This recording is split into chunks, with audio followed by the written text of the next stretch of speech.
So to start off with, welcome to our Disability Tax Credit and RDSP. I'm going to share my screen really quickly and then I will do some introductions.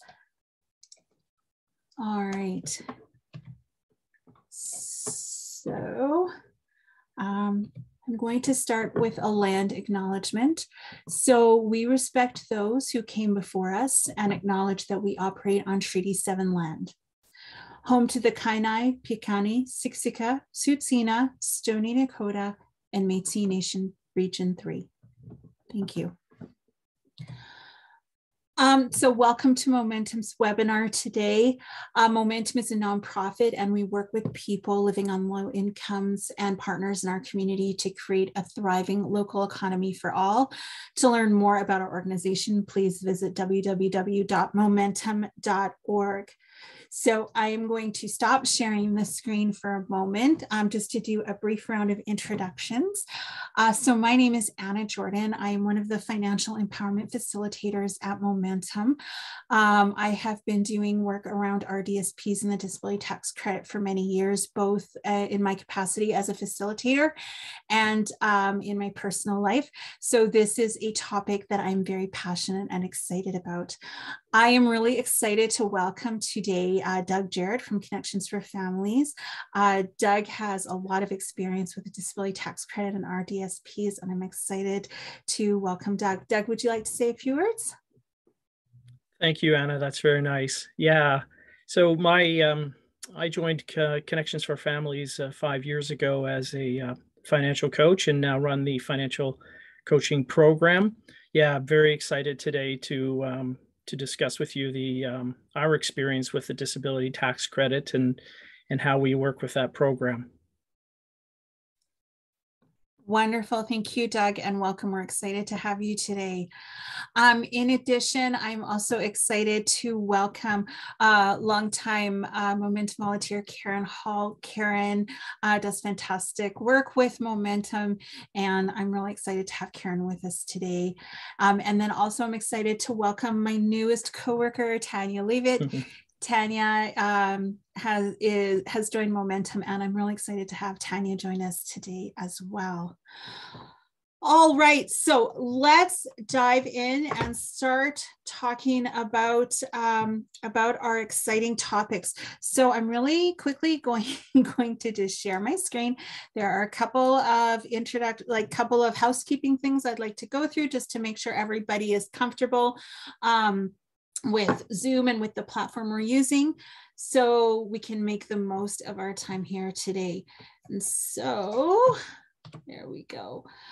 So really quickly, once this webinar is over, if you're looking for more exciting programs at Momentum, as I mentioned, please visit www.momentum.org. Two of our newest programs right now are our on-demand money management classes, which you can take online. They are free, they are open to everyone, and they're really awesome. You get certificates at the end. And then also our savings app, which is a free mobile app for micro learning on money management. It can help you save money, and it's a really great way to get into that saving habit. So for our webinar today, we're doing the quick introductions, which we are into right now, and then Doug is going to share about his experiences with the disability tax credit and share information on how it works. 45 minutes is a loose amount of time. It may take a bit more time, may take a bit less. Doug has shared that he's comfortable answering questions as we go. So if you have any questions, please make sure that you post them in the chat. So currently all of our attendees are muted. So in order to ask your question, please use the chat. And so for those of you who may not be familiar with Zoom, if you are using a laptop or a phone, you should have a screen that comes down. You can see here the screen that pops down on the top of mine here when I bring my mouse up. And the chat is right here. It says chat and there's a little thought bubble. So if you left click that, you can see here the chat comes up and you can just type your message in here. Once we get questions coming in, Karen and Tanya will make sure to let Doug know when they show up so that Doug can answer them as we go. Any questions that Doug doesn't reach during the presentation, we will make sure we answer at the end before we finish today. All right. And so we are going to move on to the disability tax credit, and I'm going to welcome Doug. I'm going to stop sharing my screen so Doug can go ahead and share his slides. Welcome, Doug. Thank you very much again, Anna. It's great to be here with all of you. I really appreciate you all taking the time to do this. I'm going to share my screen here with you. All right. So, yeah, I hope this is an exciting presentation for you. You know, it's oftentimes hard to make these sorts of things with taxes and CRA and that sort of thing exciting, but I think for a lot of people, this is a really critical benefit. So just so you have a bit of background as sort of where I'm coming from on this. So I work as a financial coach and a manager at Connections for Family Society. We were formerly known as Connections Counseling up until this summer. So you may have heard of us that way. I was hired 5 years ago to start this program. And at the time, I had a lot of experience in financial services and financial planning, but I had never dealt with anybody with a disability. So I come into this role without very much in background experience with people with disabilities. These are cognitive disabilities for the most part that we work with. And so it was a really steep learning curve, not only for how to work with our clients, but also what are some of the challenges that they face financially in their day-to-day lives, and maybe how can we work with them to help them with that. Obviously, one of the things that came out of that was the disability tax credit. Whoops, sorry, I think I may have gone one slide too many here. No, I didn't. Okay, sorry, my Zoomy was a little slow here. So what is it we do? So at Connections, as I said, we support parents that have a cognitive challenge. So one or both of the parents that we work with have to have a cognitive challenge in order to access our services. Currently, we're working with about 150 or so families. That fluctuates a bit, but that's about where we are day to day. And when we began this financial coaching program, we decided that we would try and support our clients in all manners of financial matters. So obviously we do financial coaching, we help them with budgeting, income tax filing, and one of the really most important things was benefits realization. And I've highlighted realization because that, to me, for our population and the people that I have worked with, is really the key. Oftentimes, they are unable to maybe take those next steps that are really important to actually get the benefits that they deserve. So maybe we are able to start the process, but for whatever reason, it bogs down in paperwork or appointments or whatever. And we really need to be adamant and strong in our support, and that we make sure that they actually realize these benefits. So as I said, where our disability tax credit story begins is with our families. And so most of them live below the poverty line. So the vast majority of them will be on AISH. Some may have a job or some part-time work, but for the most part, they're going to be on AISH or CPP disability. And really the disability is the least concerning factor when we work with them. It's really the poverty and the isolation and the mental health issues, and certainly low literacy, all of those combined to make their challenges that much greater. And it's not so much that disability, but really the underlying challenges that they have. And when I started here, I began to learn from our clients about what this disability tax credit was all about. So I had no previous experience with it. So when I came to Connections and I started to meet our families, some people would comment about this disability tax credit and how they had heard about it, but weren't sure what to do with it, or they had applied and were denied. Or they have just heard from family members that this is something they should look into. And so they began asking me about this. And without any experience, I said, okay, I need to find out what this disability tax credit is all about. And so I'm thankful to our clients to be taking me down this road, because it has been a wonderful journey to try and understand what this benefit is all about and how to support our clients and community clients in getting this important tax credit. And so appreciate, if you will, that many of the applications that I have done have been based on cognitive challenges. I have done a number of life-sustaining therapies and other physical ailments and impairments, but the vast majority of my work is around the mental aspects. And what I found is that our families and our individuals need significant support around this. Getting the DTC and getting all the benefits that come with that. As Anna said, if you have any questions as we go through here, please stop us, post it in the chat, because I'm happy to answer questions.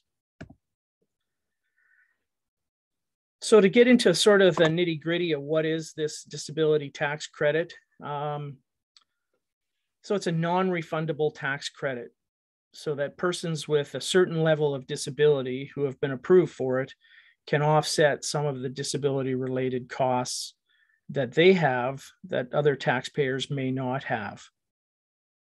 So of course, it's a non-refundable tax credit, which means that if you don't have any taxable income, then the tax credit per se is not going to be of great benefit to you.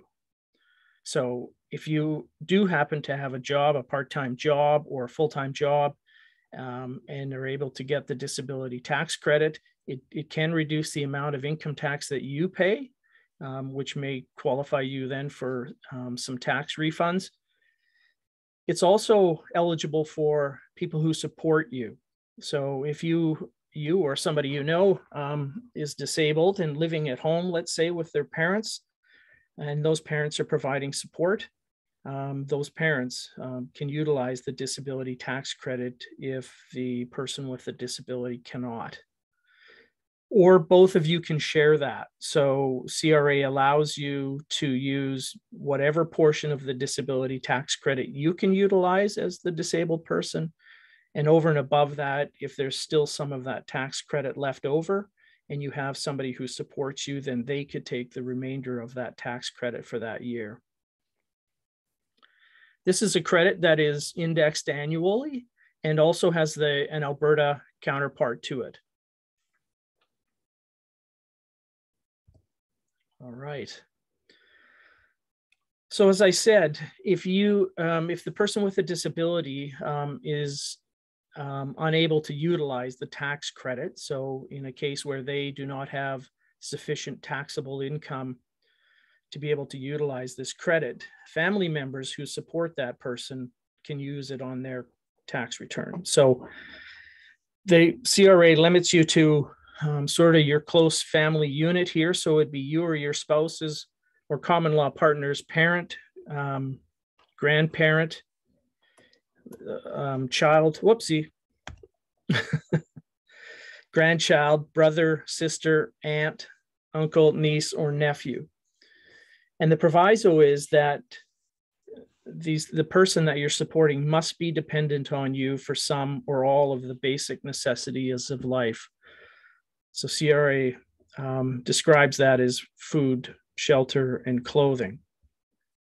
So we've had a lot of situations in our business where we've had clients who are living at home with their parents still because of their disabilities, and their parents are able to utilize that disability tax credit that they themselves cannot. And it's given the parents a bit of a tax break, which is helpful in supporting the whole family.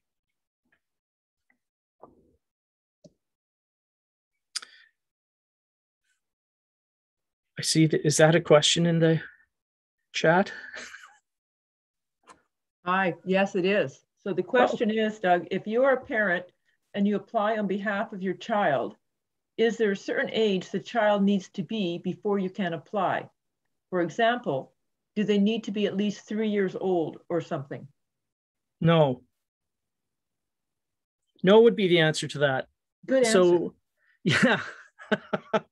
So I guess it, it depends, right? Like with everything, it depends, but there is no age requirement for the disability tax credit.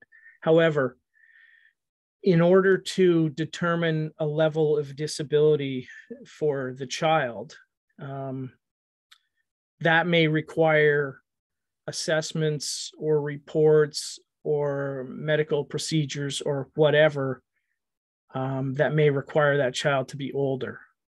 So I'm not sure if that answers it, but for example, a lot of the kids that I've worked with that we have got the disability tax credit for, they were eligible from, I think the youngest was probably 3 or 4.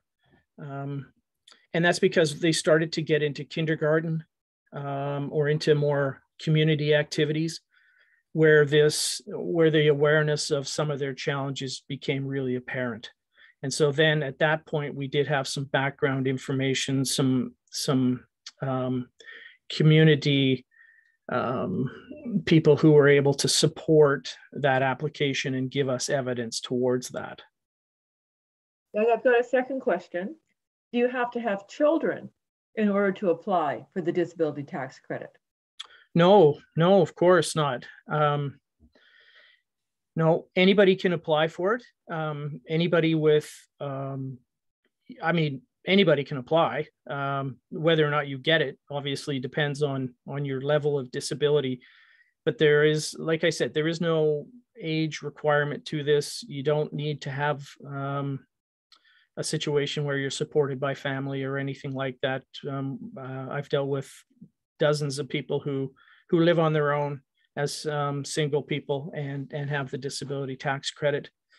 Maybe I'll just also mention sort of the other end of the spectrum there is it doesn't matter how old you are either. So I've run into situations where doctors have pushed back on some of our applications because they have said that, well, it's just old age, and that just doesn't cut it. It is not just old age. If you have a disability and maybe it's just a mobility issue or dressing or feeding yourself as you age, it's still a disability and you still qualify. I've got a couple more questions here. I think you're going to answer the second one, but the first one is, if you missed the previous years and did not apply, can you get it back approved? Yes, you can. So when you apply, I'm going to assume this is the first time you've applied. You would apply for when you believed your impairment began, or when you can more or less prove, I guess, that the impairment began. So if I've run into many situations with our clients where they're in their mid-30s, they've never applied for this. For many of them, their challenges began at birth or very close to birth. And so we've done an application for the disability tax credit that goes back to birth, because that's when I believe the impairment began, if it was something like a fetal alcohol or something like that. So we would apply back then. Now, you may be approved from age 5 till 25 or age 5 till indefinite or whatever it may be. But in order to get the benefits, there's a 10-year rule with CRA. So they will only allow you to go back 10 years for any benefits that you may get through your taxes or through the child disability benefit. So yes, you can be approved for many years in the past, but the real benefits from the past will only be as much as 10 years. Okay. So Doug, I've got a couple more here, and I think you're going to be talking about it, but just so you can touch on it as we continue. The one question is, could a single person apply for the disability credit, and what is the eligible criterion? Then another question is, will they take mental illness? And there's a description of different types, bipolar, ADHD, etc. And would you consider depression and anxiety for the dividend tax credit? So I'll leave all those to you to get to probably on this slide.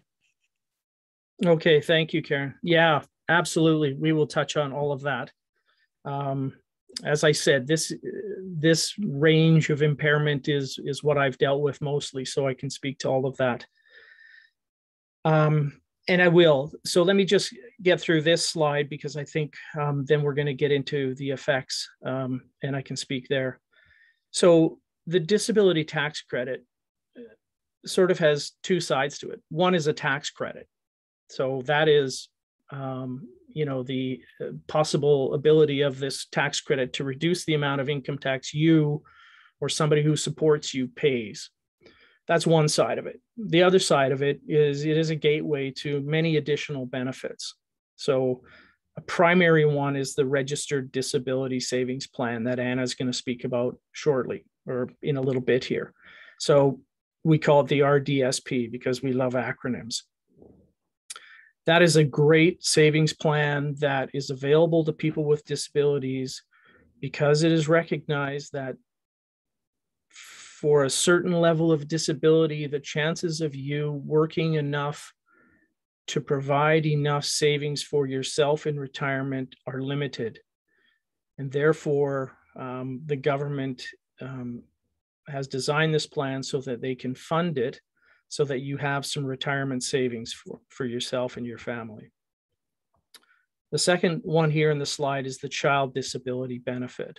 So in a situation where you have a child who is eligible for the disability tax credit, if you are the mom, let's say, because the mom is the primary recipient of the monthly Canada Child Benefit, or what used to be called family allowance, or people still call it the child tax benefit, I think, but it is now called the Canada Child Benefit. If you are in receipt of that every month and you have a child with a disability, you're eligible now, based on family income, of another $242 a month as a child disability benefit. And that is per child, and it is also retroactive, which is to say, if you have a child who is 10 and you apply for the disability tax credit and they had an impairment that began, let's say at age 5, and you get approved for the disability tax credit back to age 5, you can then request the retroactive child disability benefit for those prior 10 years. So from the time the child was 5 up until today, and going forward until the child is 18 or until that disability tax credit expires. So that is a huge benefit to a lot of our families. I've had many situations where we have not started working with a family until the kids were well into their teens. And we've been able to go back that 10 years and get them over $20,000 in retroactive child disability benefit payments. And we've done that numbers of times. So it can be a really wonderful benefit. The severe and permanent disability benefit. So this is one we've recently come across. Obviously, it's probably been there for many years, but in our busy lives dealing with all of our clients, we only just recently came across this, but it's an application that we've been successful with again, and we have applied for this for several clients. And what it does is it will cancel any federal or provincial student loan debts that our clients have. So if they have the disability tax credit, it's not mandatory that you have it in order to get this severe permanent disability benefit, but I believe it's really critical that it goes a long way in proving that this person has a significant level of disability and therefore should qualify. There's a Canada Workers Benefit. That is for workers who make some money, but not a great deal of money. So they're still quite a low income, and they would qualify for the workers' benefit. They would also get a disability supplement if they had the disability tax credit. Certain medical expenses and disability support deductions are available to you with the DTC. The Canada Caregiver Credit. So this is a credit that somebody supporting somebody with a disability could utilize on their income tax. So again, another credit to reduce income tax payable to somebody who's supporting somebody with a disability. One of the interesting things that came about with COVID was when the government introduced a plan whereby anybody who had the disability tax credit was eligible for a one-time $600 payment. So that came about last year. We had no idea this was coming. It was a great benefit to all of our clients, and I'm sure anybody who has the disability tax credit was very happy about that. But it just shows you that there's benefits that may come in the future that just sort of pop up, right? We had no idea that just because you had the disability tax credit, now you could get this $600 benefit for COVID. But obviously, we were very thankful that we worked with our clients and had all that. Doug, I have one question. Yeah. You're going to be touching on, but if you could, the question is for student loans, is this specific to Canadian student loans only, or does it eliminate payments in other countries, for example, the US? Ooh, yeah, very good question. I have no idea on that one. I suspect, yeah, I have no idea. I suspect the answer would be in the other country. You would have to find out. There's also a question here.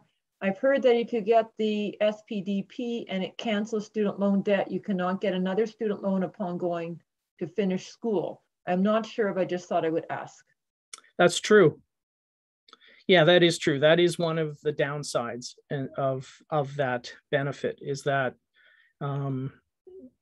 you know, because they're wiping out your debt, they're essentially saying, okay, we'll give you this, we will wipe out this debt, but we don't want you to go back to school and create more debt.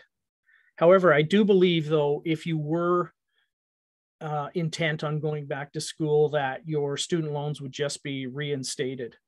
So I can't be certain on that because I don't know the full extent of the program in that way. I just know for the clients that we work with and that we're going to continue to support with this, they don't have that desire to go back to school. But certainly that is something to consider when you do that. Also, Doug, when you're on this next section, there is a affiliated question about the qualification for the SPDB. Oh, okay. Yeah, basically, you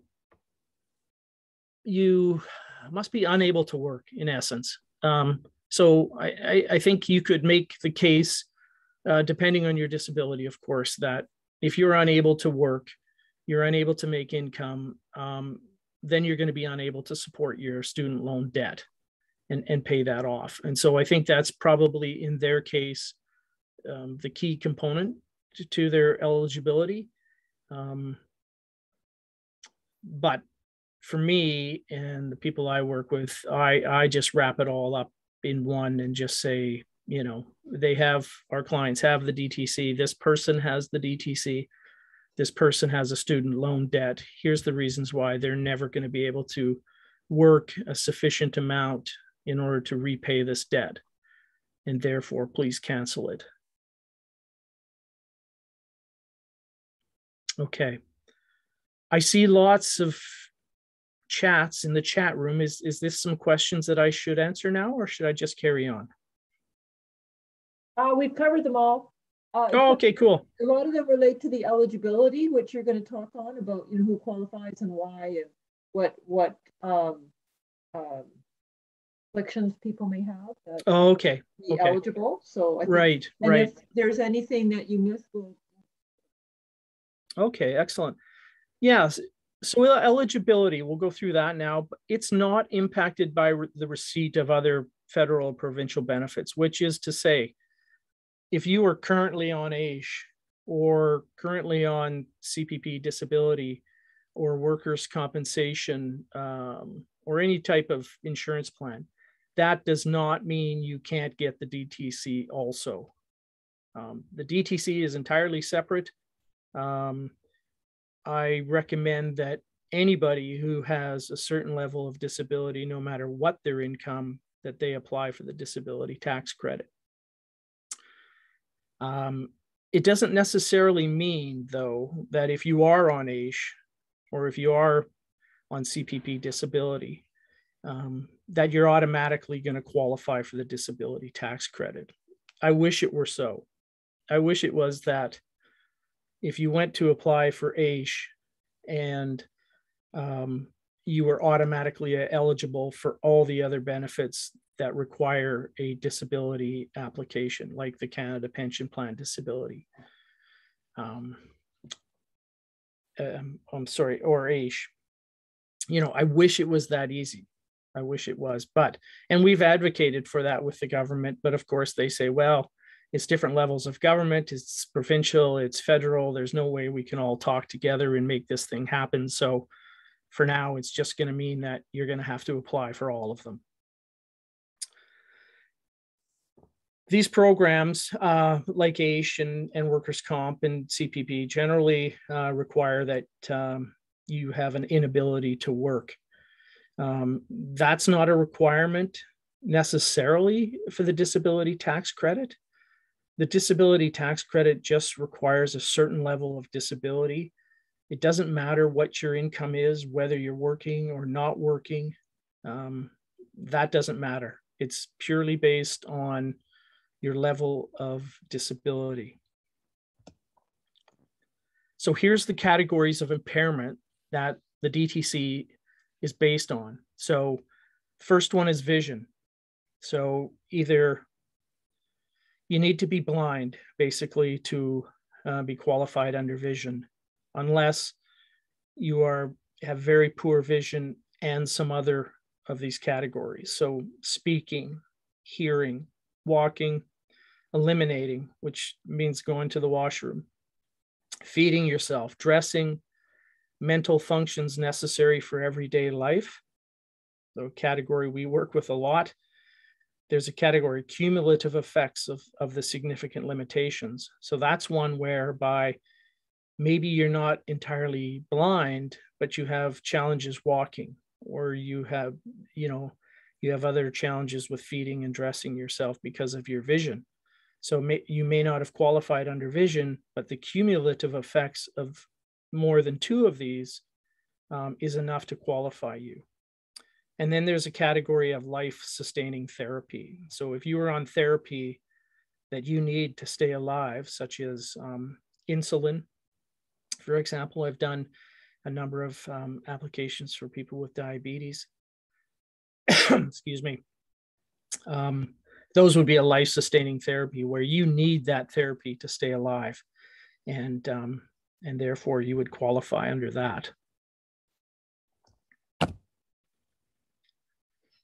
The impairment level needs to be what they call severe and prolonged, and that you're markedly restricted in an activity of daily life.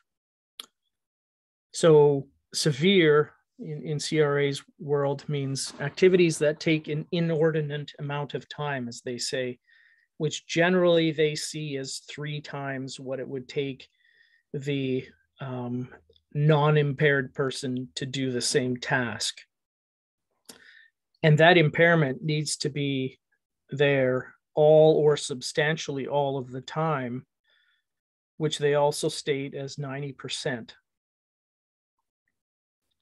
Now, some of this, well, we can get into some examples, but whenever you discuss mental health issues and cognitive impairments, there's always gray areas as to what is 90% of the time, what is an inordinate amount of time, and how does that relate to somebody who maybe functions really well for 3 days out of the week, but the rest of the week has some real challenges, and so those are the kind of cases that take a bit more work.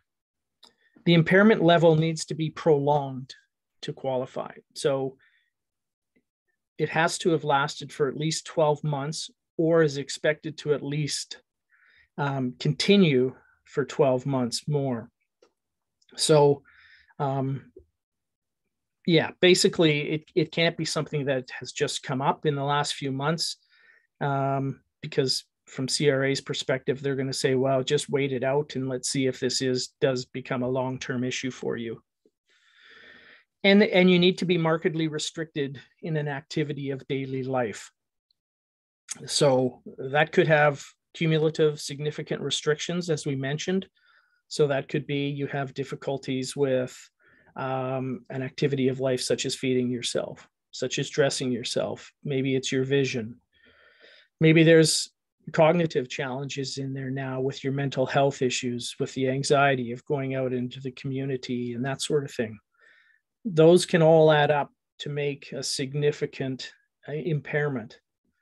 And of course, we have the life-sustaining therapy as well.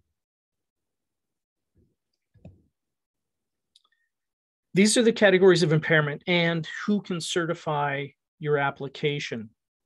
So thankfully, a medical doctor or a nurse practitioner can approve you for all of the sections of the application. If you are applying for just vision, an optometrist would be the person that you would need to have sign off on that application.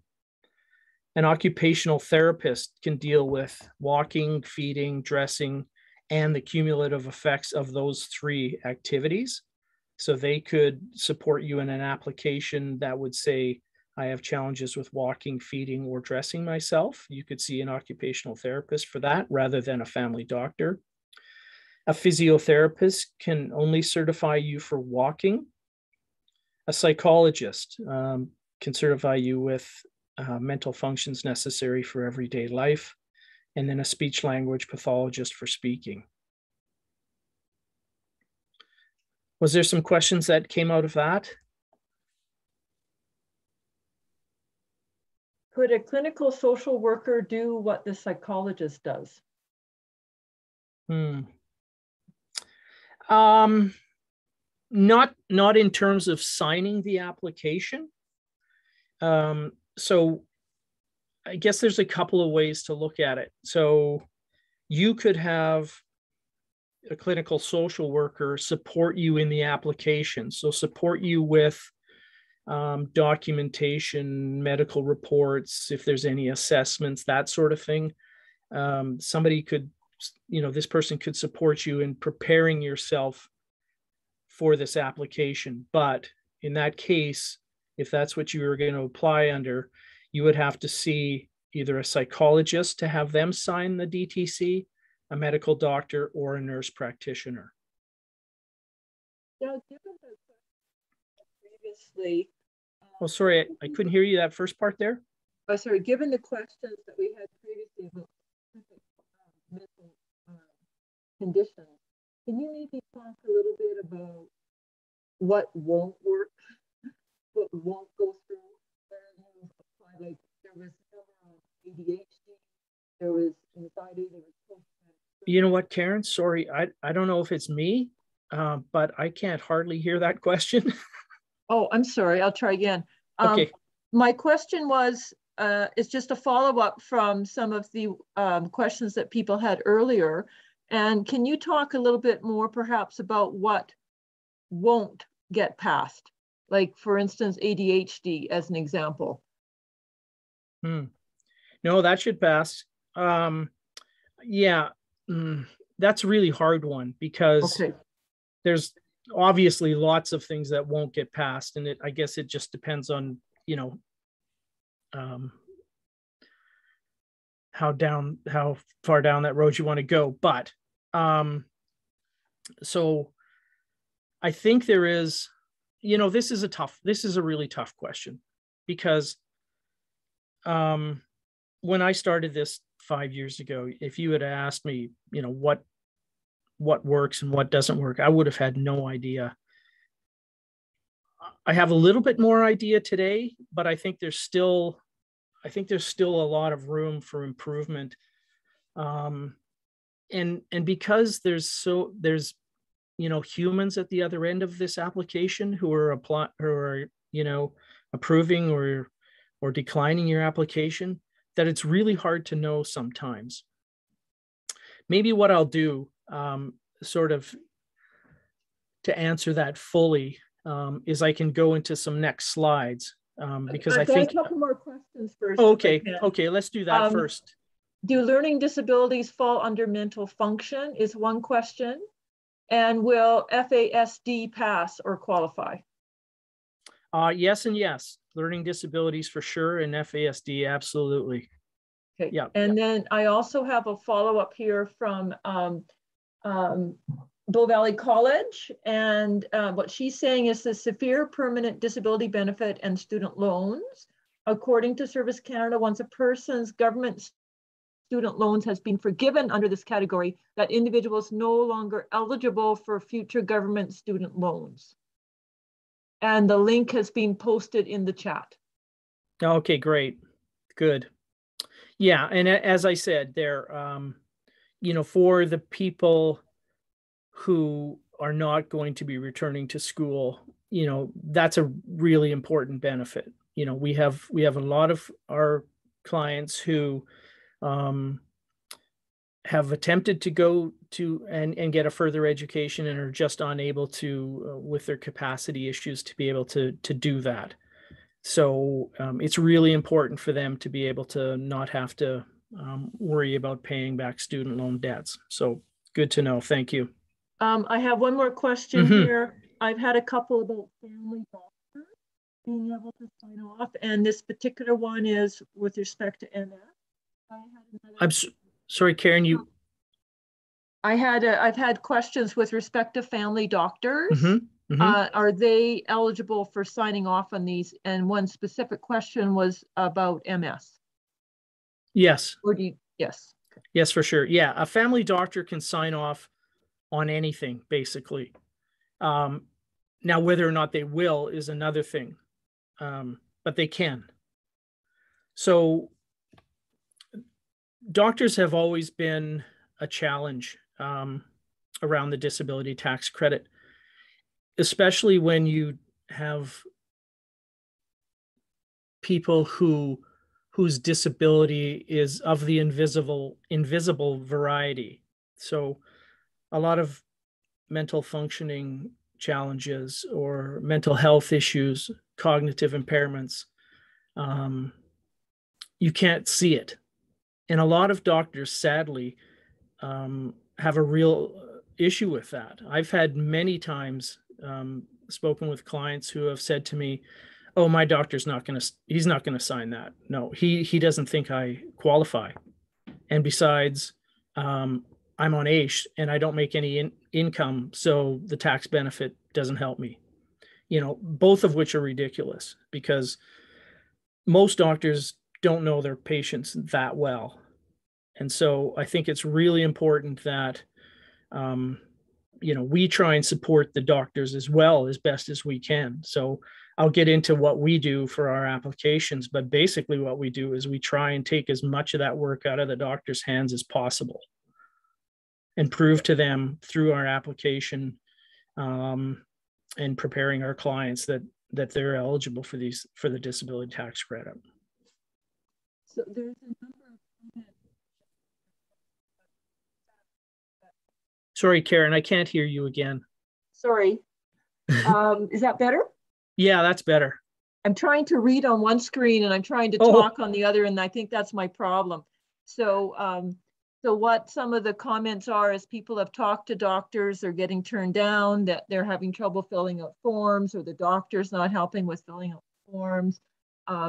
There's maybe some of the doctors and psychologists charge fees to help fill out the forms. So there's just a number of comments on there, just so you're aware as we're going through, and people can take a look at some of those as well. Okay, yeah, thank you for that. Yeah, and those are all barriers, absolutely.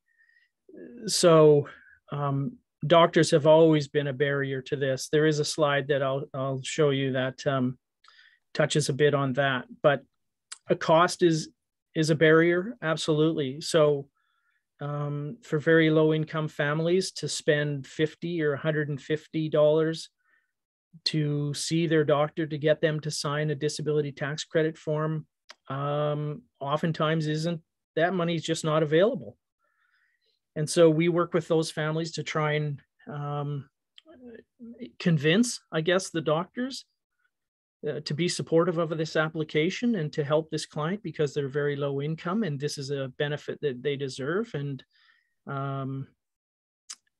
we've tried to do that. Some doctors have worked with us and just not charged our clients. Other doctors have agreed to do a payment plan whereby they'll, you can pay them $25 a month for a few months or whatever it takes. Sadly, in Alberta, there's no limit to what they can charge. I've had a client being charged over $300 to get one of these done. And it was pretty much a slam dunker. I don't know why it cost that, but there are other provinces that put a cap on this. And it would be nice if something like that happened in Alberta. I'll just let everyone know. Sorry, Karen, I can't hear you. Oh. I'm just going to remind everyone to monitor the chat, because Bankita from Bow Valley College is putting in all sorts of useful links as we're going through this, and you might find those helpful. I also have another question with respect to a social worker signing off, and I can just say that, as Doug said, it's only the people here that are listed are the ones that are going to be able to assist. Yeah, the people on this list that you see in front of you are the only people who are able to sign a disability tax credit for a client. Yeah. Okay. So this is what I do when I apply for the disability tax credit for one of our clients. So when I was trying to put this presentation together, it took me forever to try and distill sort of what it is I do on a day-to-day basis, but thankfully it was helpful because I came up with these 3 E's, what I call the evidence, the effects, and the effort. Those are what I believe are key to getting your disability tax credit form application approved. And I'm going to talk about those in a minute here. Just wanted to mention that there is a brand new application form, of course. As soon as we get rolling and get comfortable with one form, CRA is going to change it up. So we have a new form that I'll talk about a little bit at the end here. And then also, just I want to touch on the disability tax credit promoters, restrictions, regulations, long title to a court case that is now going on that I'll just touch on it later. It'll just be easier for me to explain it later. So when I'm applying for the disability tax credit, when I'm working with a client, first and foremost, we need evidence. So that means for a lot of people, it depends on your disability, obviously, and what that looks like. Whoops, sorry. I was trying to move something out of the way there and I went and hit the wrong button. So the evidence, this is critical. So assessments. If you have psychological assessments, if you have a psychoed assessment from school, capacity assessments, physical assessments, speech, language, pathology reports, hearing, vision, sometimes even parenting assessments are helpful in this. Any doctor's diagnostic letters, hospital discharge records, school records, individual program plan, for kids in school. Important to go back as far as possible to get that full life history. So I'm going to show you an example here in a minute of a client that we worked with and got her the disability tax credit. But it all began when she was 10 years old in school. And that was the only assessment we had, was from when she was 10, and she's now 35. And so I think it's important when you're building this sort of evidence package is that you try and go back as far as possible to try and get in as many years as possible. Understanding, of course, as I said previously, CRA will only allow you to use 10 of those years for any tax refunds or other benefits. But I think it's important to show that if this is a disability that began years ago, then this is where it began. If somebody has applied for AISH or CPP disability, I want to have a copy of that application, because in that application is going to be possibly another doctor or doctor's evaluation of this patient. And so it gives me more evidence to go on and more questions to ask our client that we may not have had otherwise. So really important to get that. If somebody's on workers' comp or is being paid through an insurance plan, absolutely find as much documentation as you can get from those companies to support this application.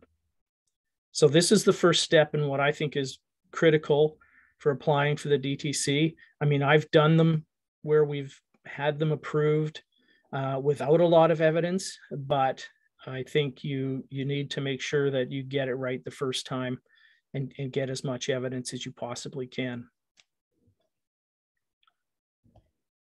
The second E was effects. So how does this impairment affect our client? So what are your challenges every day? How are you challenged with your practical skills, maybe social skills, behavioral, functioning? What is the severity of it? The frequencies? Therapies, what are you doing for therapies? What makes you different from your peers, basically? Likely your doctor doesn't know all of these. Some doctors are fabulous and really understand their patients well, especially some pediatricians who have seen the little guys grow.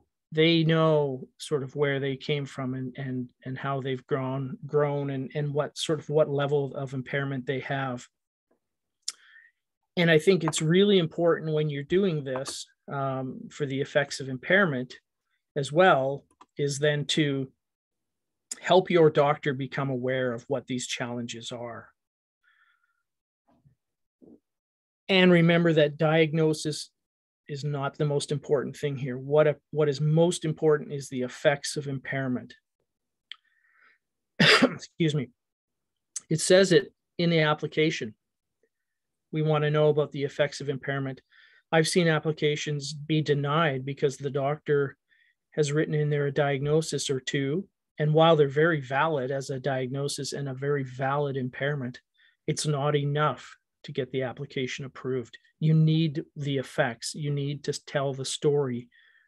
Why is this person challenged in their day-to-day activities?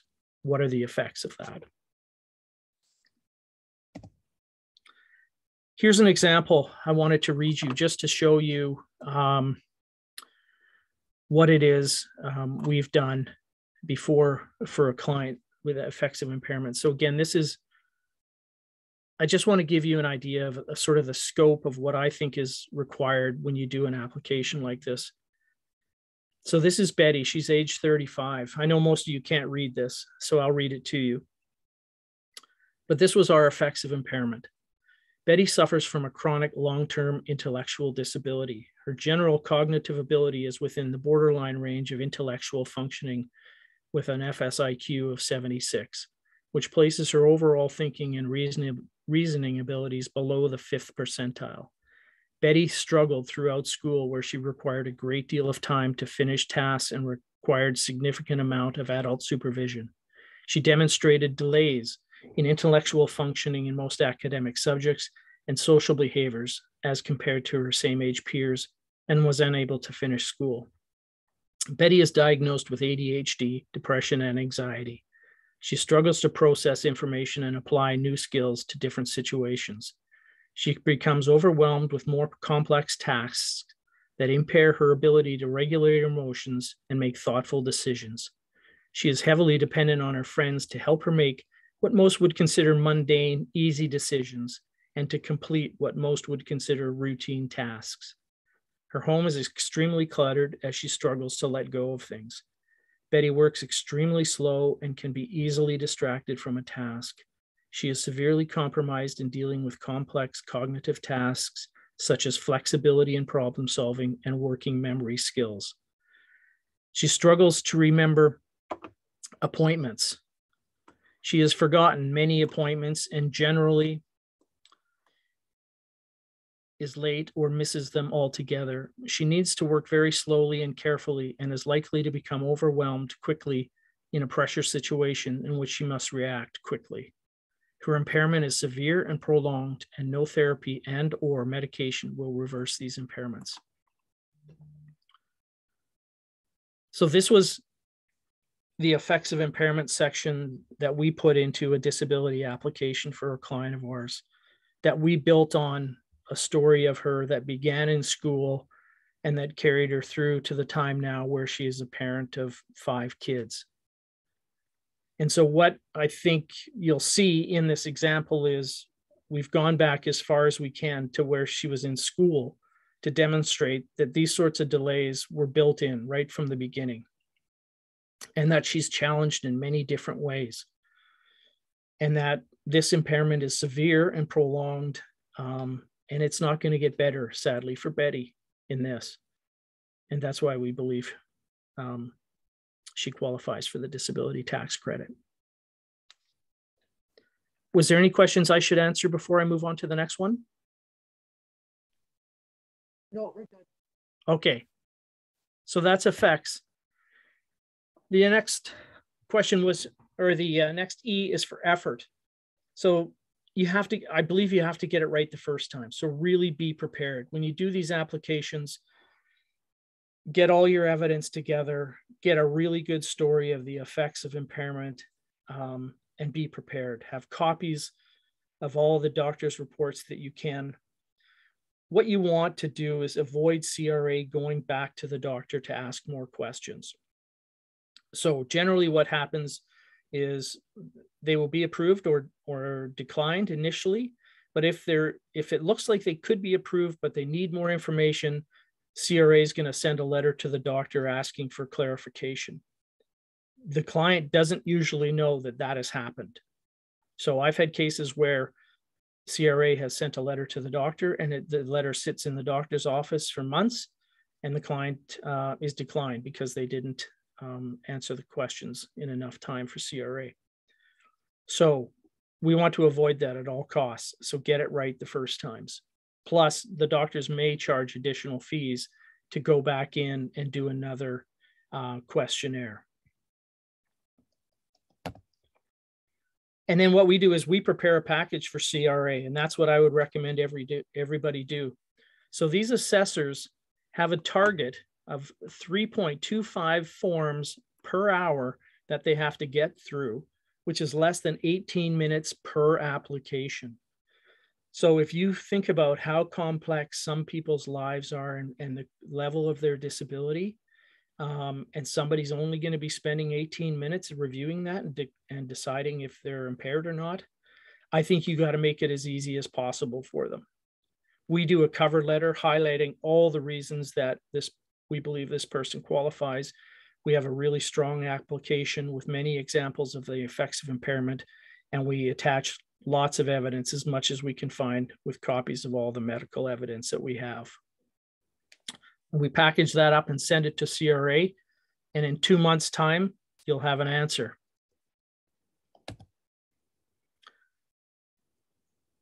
If you are approved for the disability tax credit, you'll get a multi-page letter.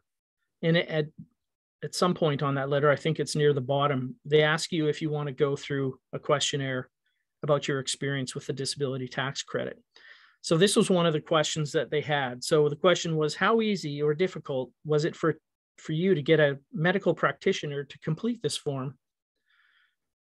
So there was 276 people who did this survey. And for the most part, 60%, 59% thought it was fairly easy. The box on the right-hand side, though, is really important. And you may not be able to see it, so I'll read it to you.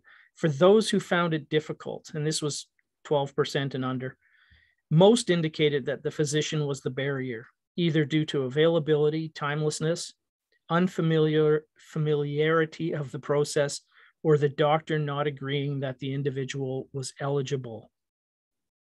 A few individuals who lived in rural areas or had mobility issues stated that it was difficult due to logistics. So whenever I hear about a doctor not agreeing that the client is eligible, it drives me up the wall. That is not a decision for the doctor to make. The doctor is there to sign the application or not sign the application, but it's not for them to decide if you are eligible. That is a CRA question. So you prepare it as best you can, prepare all your documentation, get a good strong case, and take it to your doctor. We've had many cases where we've had to go to other doctors because the family doctor, for whatever reason, decided that because you were able to come in on time for your appointment that was booked 2 weeks ago, and you took the bus to get here, that clearly you're fully functioning and you have no cognitive challenges whatsoever, and you'll never qualify. And clearly that's BS. And so we just need to find another doctor. Doug, I'll just interject that a number of people in the chat discussed problems that they've had. Sorry, Karen, can't hear you again. Oh, sorry. I'm just saying a number of the people in the chat had discussed that very problem of doctors not being helpful or being turned down and not knowing why and so on and so forth. So what would you suggest to them? Oh, yeah. I mean, that is so difficult because, you know, you expect, you know, a family doctor that you have some sort of history with, you know, to be supportive of these sort of applications. You know, we try as best we can to make sure that, you know, the doctors are educated. Whenever we do an application, we always send a letter to the doctor explaining the process and the benefits of the DTC and that sort of thing. We recently attended a session for the new application that was for doctors. And, you know, the new application might be a little bit better for the doctors and for the patients, because it does go through some of the stuff that in the past we had to put in the applications ourselves. So it could be better, but of course, yeah, if it's one of those disabilities that you don't see, sadly, there are doctors that just won't support that. And I would just say, find somebody who will. You know, we've resorted to going to walk-in clinics with some of our clients at times just to find somebody to do that.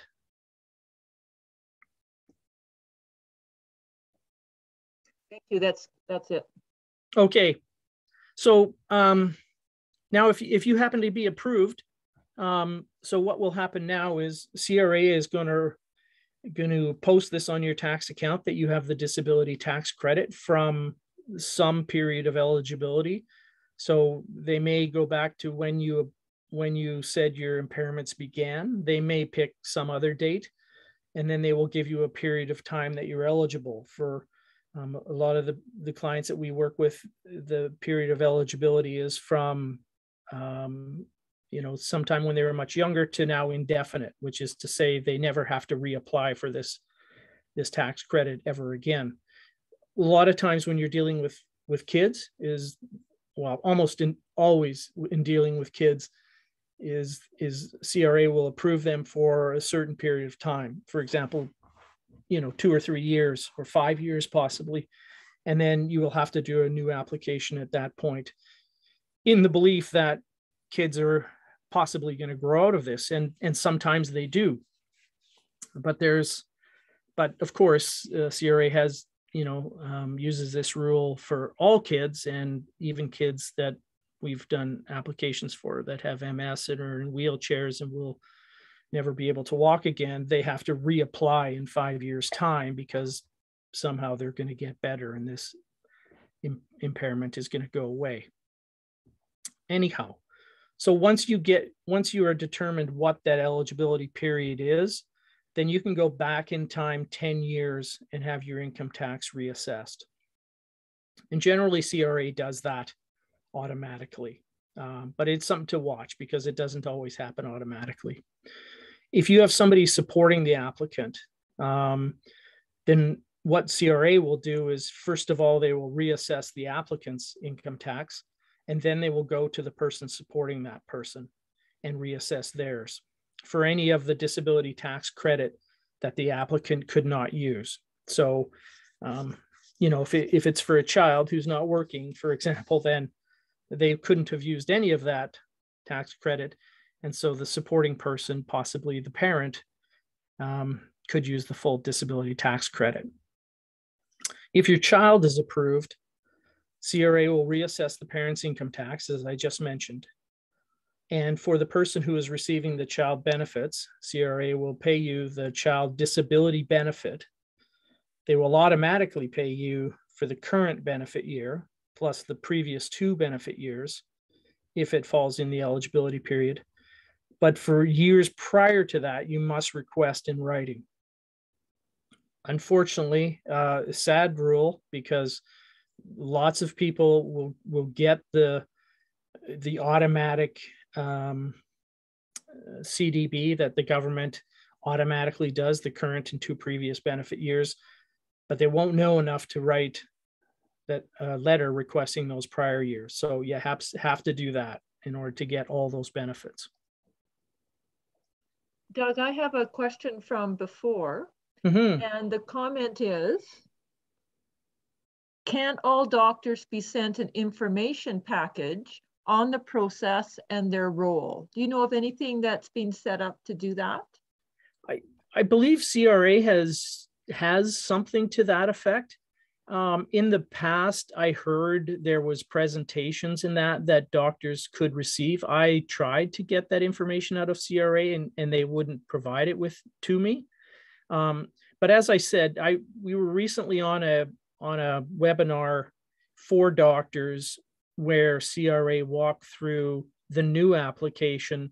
So maybe there's some more support around that. I know there is a number that the doctors can phone now to get support around the disability tax credit if they have questions about it. And the doctors can also apply online with these applications. So they're eligible to do that. So I guess the answer would be, we'll have to wait and see, but I think it could be better than before. And has just noted that adults. Sorry, Karen, can't hear you. Sorry, Anna has just stepped in and noted that sometimes even adults have to keep reapplying every so often, going back to your approval here. Oh, yes, that's true. Yeah. And it depends, I think it depends on changes within CRA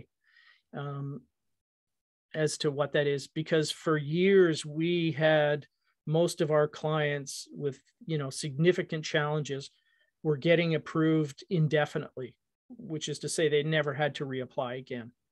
And recently we've seen that those, similar type clients be only getting 5 years. And then in 5 years' time, we have to reapply again. So, you can kind of sense when you do a lot of these applications that you can sense a change at CRA with that. So yeah, it didn't make sense for a lot of this, but yeah, adults may have to reapply again as well. As kids definitely will, but yeah, some adults too. Very important. Oh, sorry. Sorry, I just said we're good. Oh, okay. So what happens if you're denied? Well, I would always appeal, always. you know, as I said, the CRA assessors spend less than 18 minutes on an application, so there's always the opportunity that they get it wrong. I would appeal. I also would appeal the dates of eligibility. So I've had situations where CRA has approved a child from this year going forward, let's say, but this child's impairments began long before this year. So I've appealed those dates and said, you know, clearly based on the information we provided, and here I am providing it again, this impairment began years ago, and we've been successful with that.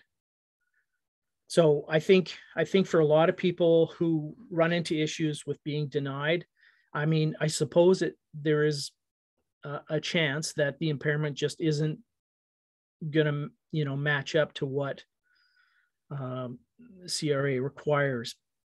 I haven't come across one of those yet.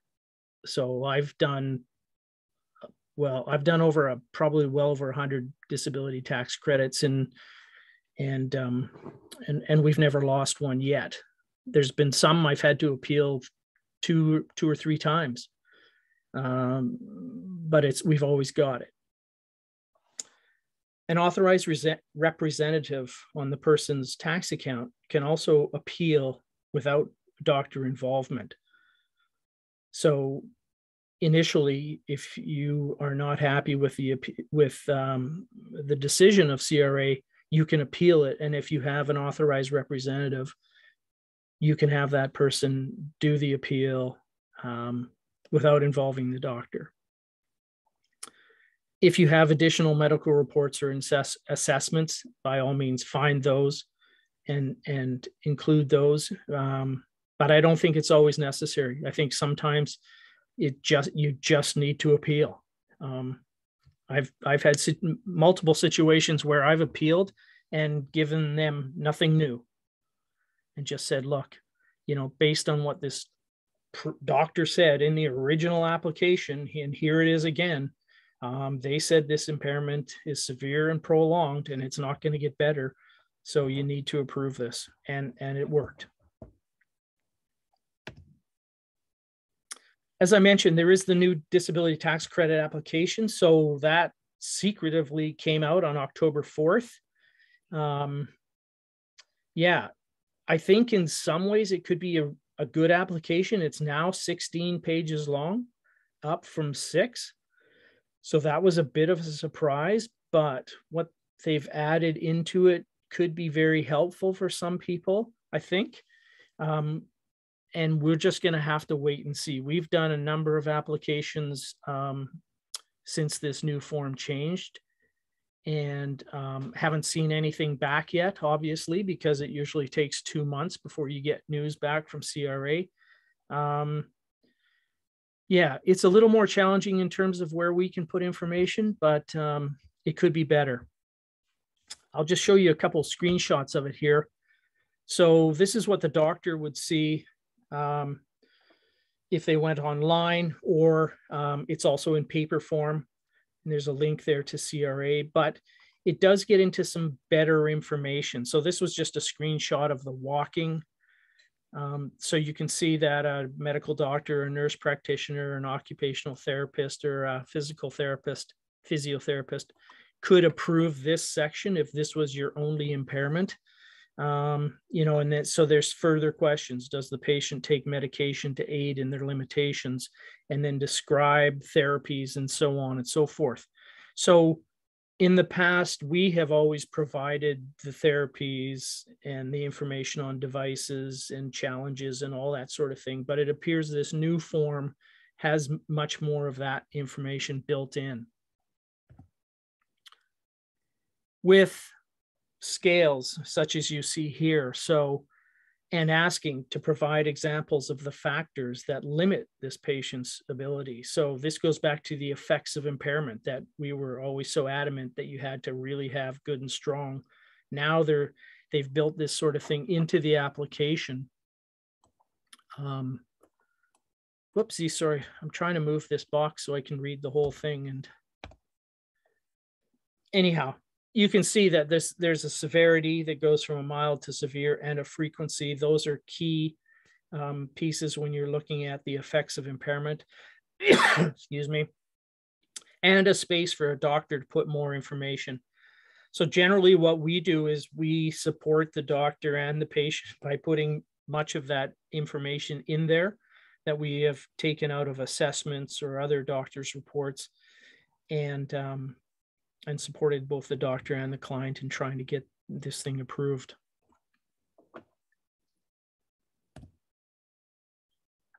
Just a note on that disability tax credit promoters restrictions. So some of you may have come across organizations that charge people to do the disability tax credit application for you. They charge very high percentages, up to, I've seen as much as 40% or 45% of any refunds you may get, you pay them. So you don't have to pay a fee up front, but they do require that you pay if you get money back. And so this restriction, this act was enacted years ago and never put into force. And just recently, I think last year, they put it into force, and it was going to come into effect this past November, so a week ago, or 10 days ago. And what happens is one of these organizations went to court and said, hey, wait a second, we can't let this thing go through. So the courts decided that the regulations are suspended until further notice, which is to say, if you are going to one of these organizations to try and get some support around the disability tax credit application, you're still going to have to pay some very high fees to do that if it's approved, and if there's significant refunds or credits that come out of that.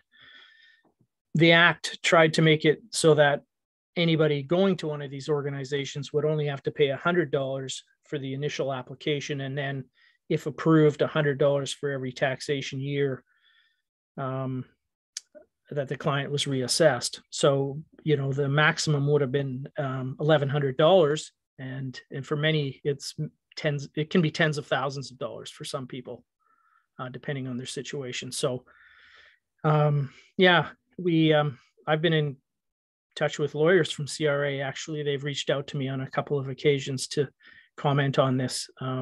And so we're just going to have to wait and see after it goes through court. I guess bottom line with that is that I think there's probably enough organizations out there to support people without charging fees to do this. You know, we obviously do it for our clients and for our community where we have the manpower to do that. And hopefully there's more out there that can help. So that's pretty much it for me. I thank you all very much for your time and questions. These are great questions, and I'm happy to answer more. Well, I got a comment, and perhaps you could comment back on that from someone whose daughter is now 16. And after 10 years of trying, can you hear me, by the way? I'm hoping I can now. Perfect. She doesn't like the idea of applying for her mom to apply for the credit because she's afraid that her failure will affect her application in the future if the mom could actually get a doctor to sign the application. So she's not cooperating with the mom at this point moving forward. Do you have any suggestions? Oh, I see. So the daughter, the 16-year-old daughter, the application is for her? Yes. And the mom's been trying for 10 years to try to get this through, and it's been unsuccessful. Oh, wow. Yeah, I guess I'm curious to know what the issue is behind not being successful. Is it a level of impairment or just an application issue? Okay, so as a parent, I would say she's under 18, so it's my decision as to what I'm going to do for her.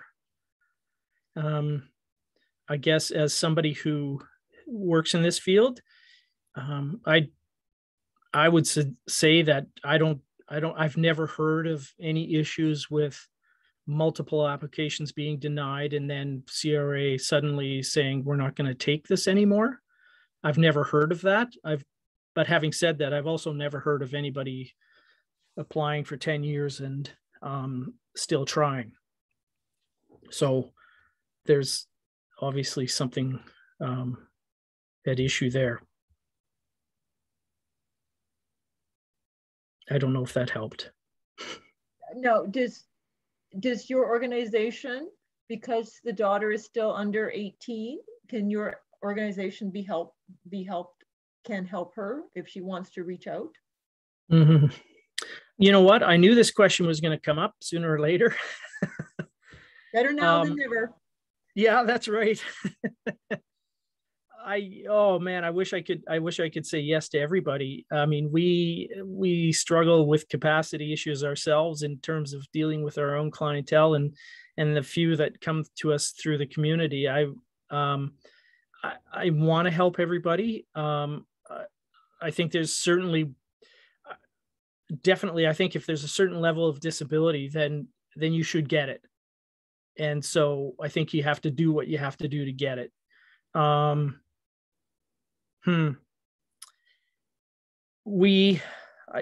can't really say yes to that, because if I say yes to that, then I have to say yes to everybody, and then nobody's going to be serviced well. So I think, I don't know. Maybe we just need more of these discussions, and maybe more situational discussions to help people work through certain areas of an application, maybe. All right, thank you, Doug.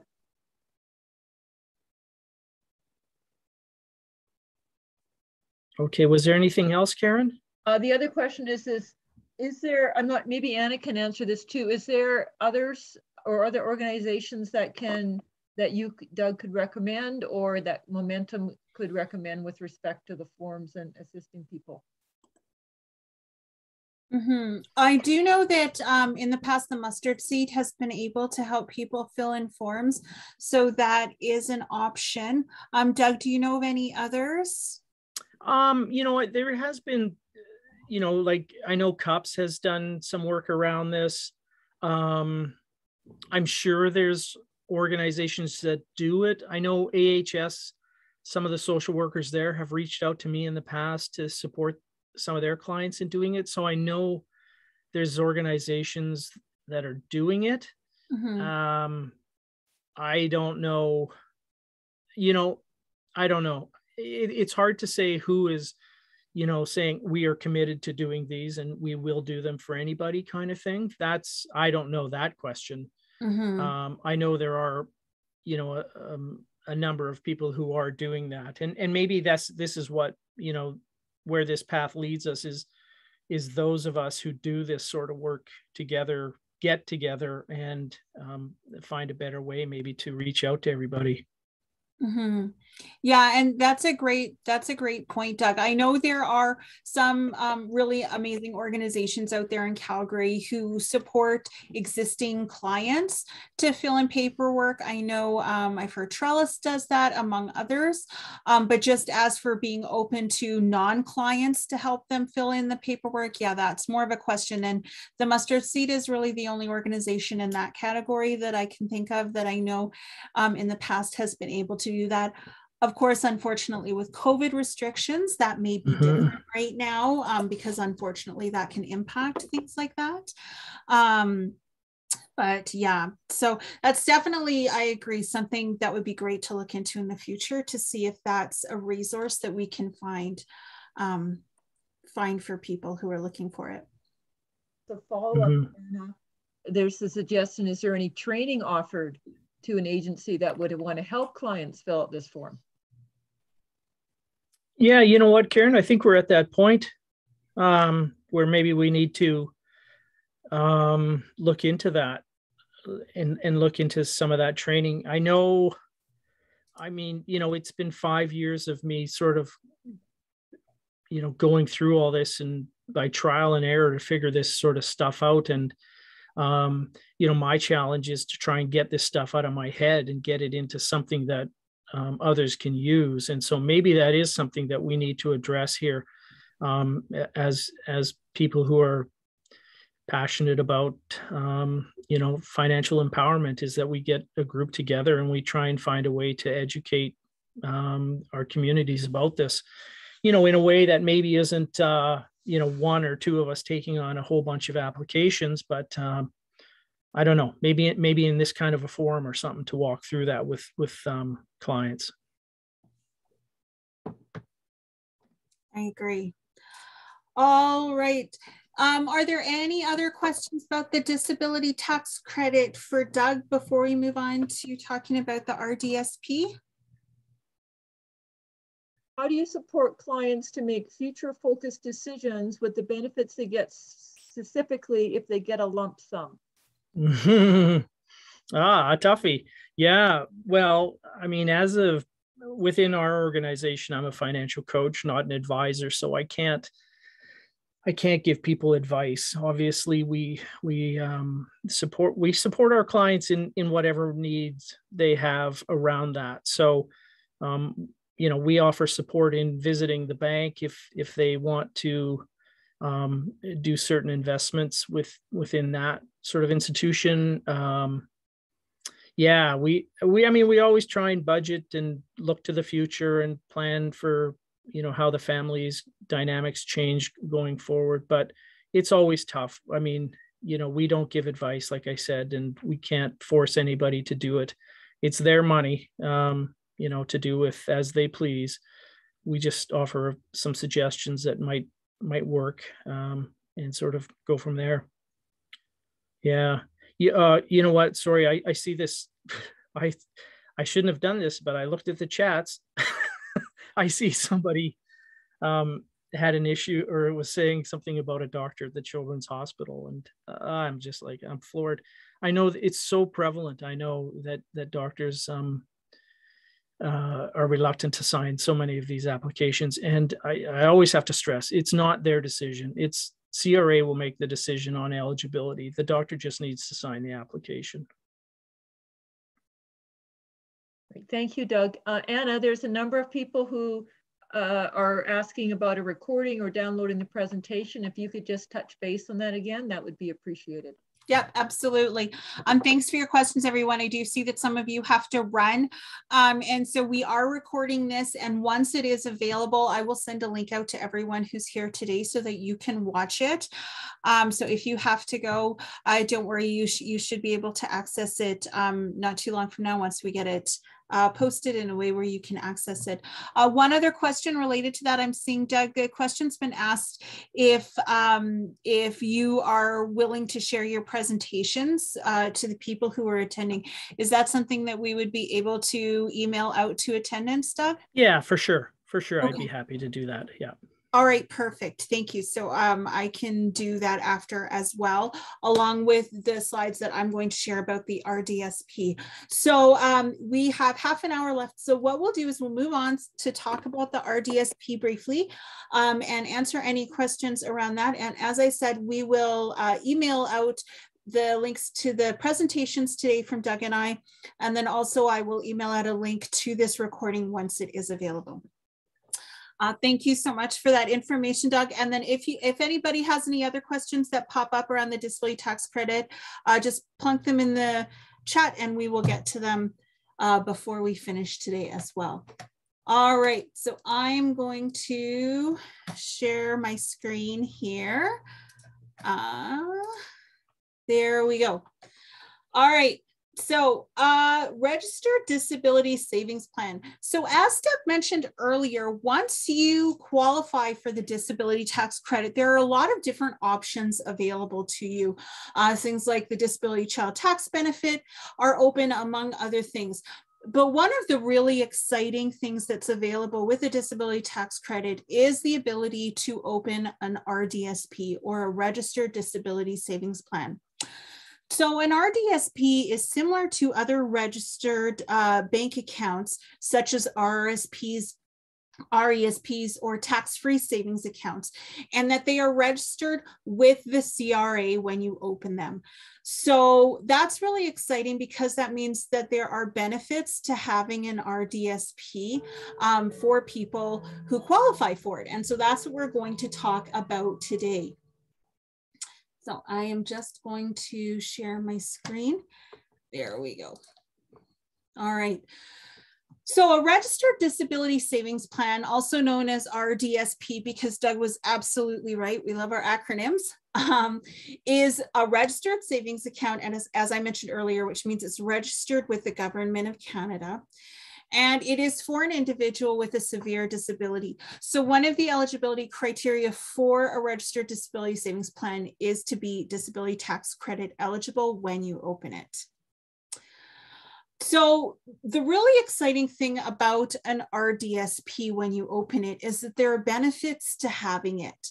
So there is both the Disability Savings Bond, the Canada Disability Savings Bond, or CDSB, and then the Canada Disability Savings Grant, or CDSG.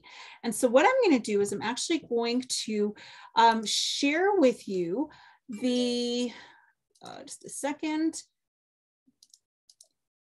Hold on here. There we go.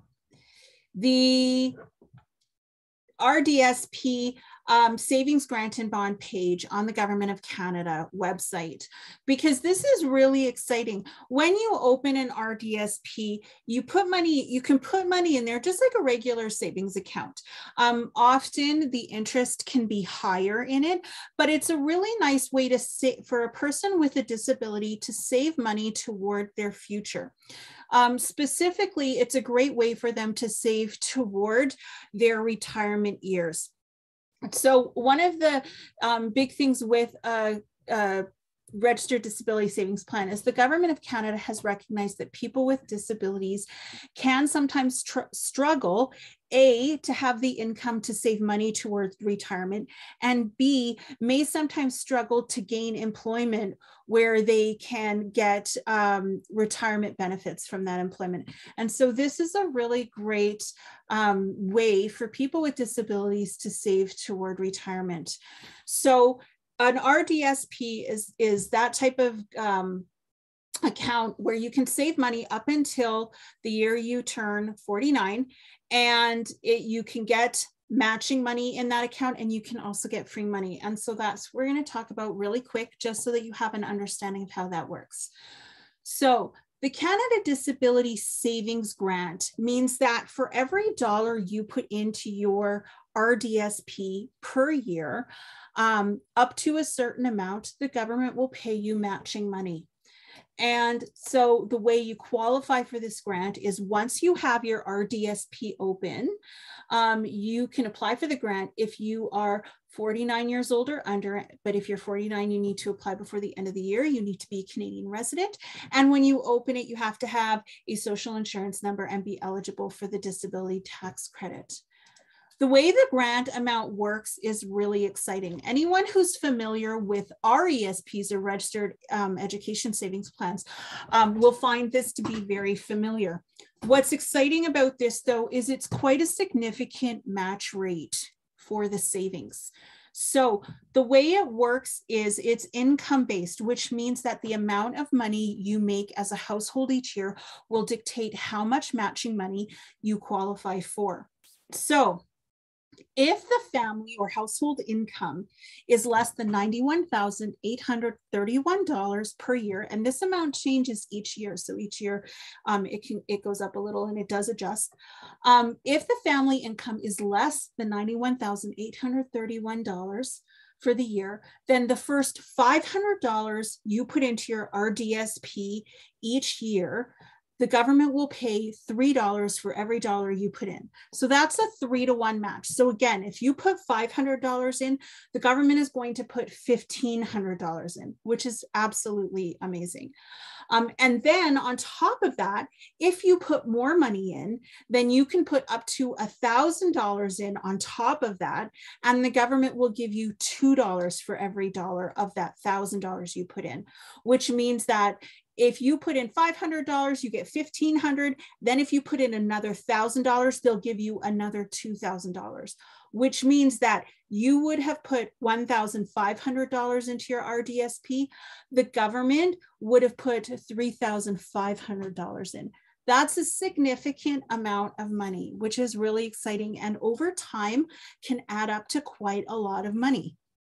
Now, if the family or household income is higher than $91,831 per year, then you still get matching money, just not quite as much. So with that, the way it works is the first $1,000 you put into your RDSP each year, the government will deposit $1 for each dollar you put in. So basically, if you put $1,000 in, then the government will put $1,000 in. And so that's how the grant part works. So again, the grant part means that you need to put money in order to receive that government money, okay, because it's matching money. There is also, however, the Canada Disability Savings Bond that is available within the RDSP. So when you open the RDSP, you can get the matching money, which is the grant, but you can also get free money, which is the Canada Disability Savings Bond. So again, the way to qualify is just the same as with the grant, but the bond amount is different. So the way the bond works is you do not actually have to put money into your RDSP to get the bond money.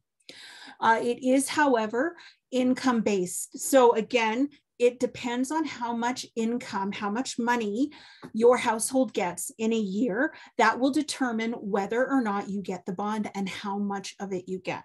So you can see here on the government website, the way it works is if the beneficiary's family income, so if you are the one who has the RDSP, your household income is less than or equal to $30,000 per year, then the government will deposit $1,000 each year into your RDSP.